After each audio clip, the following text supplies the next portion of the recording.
eastern coastal plains, which is quite wide, and it's being drained by the peninsular rivers, forming deltas along the coast. For example, you have the delta of Kaveri, delta of Krishna, Tungabhadra, Godavari, and then Mahanadi. All these rivers flow eastward towards the eastern coastal plain, and they drain into West Bengal, forming extensive deltas, depositing fertile silt, which is suitable for agriculture.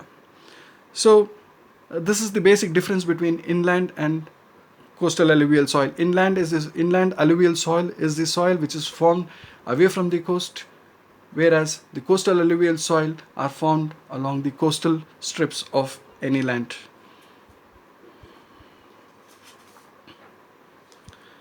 Now, let's see what are the characteristics of alluvial soil.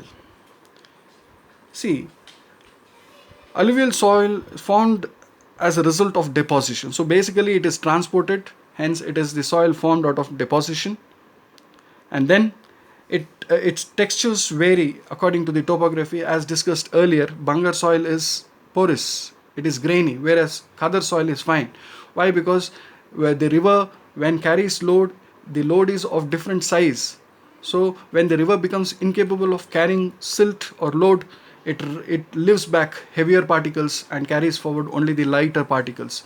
So whether it is heavy or light, both are alluvial soil only. So that is why it is understood that the alluvial soil varies in texture.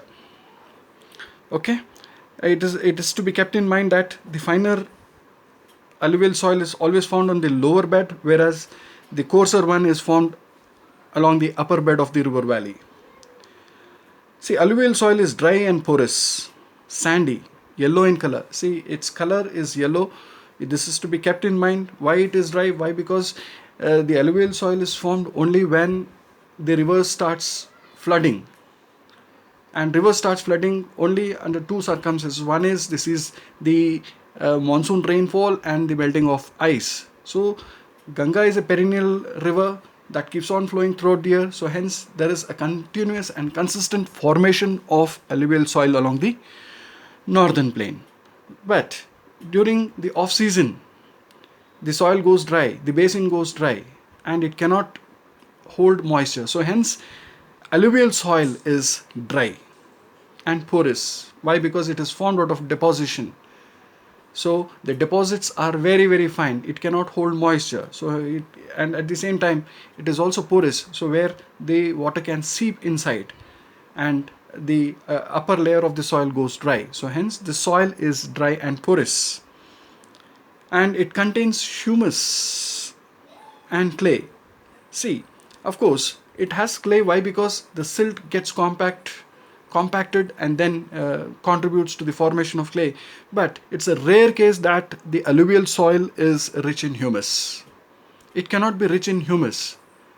At times where there are depressions where the soil gets deposited, and maybe along with the soil the vegetal matters get deposited or dead organism get deposited, there alone there are chances of formation of humus. Otherwise, generally the alluvial soil is not rich in humus. Why? Because this soil is not static, it is dynamic.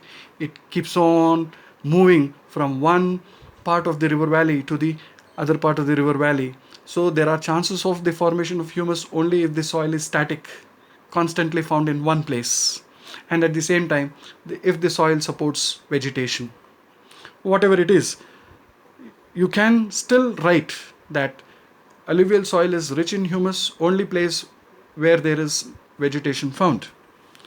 Of course, it is rich in potash and lime, deficient in nitrogen and humus. This is a very, very important fact that you are supposed to keep in mind.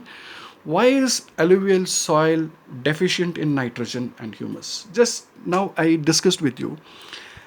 Alluvial soil cannot be rich in humus. Why? Because it is a disturbed soil.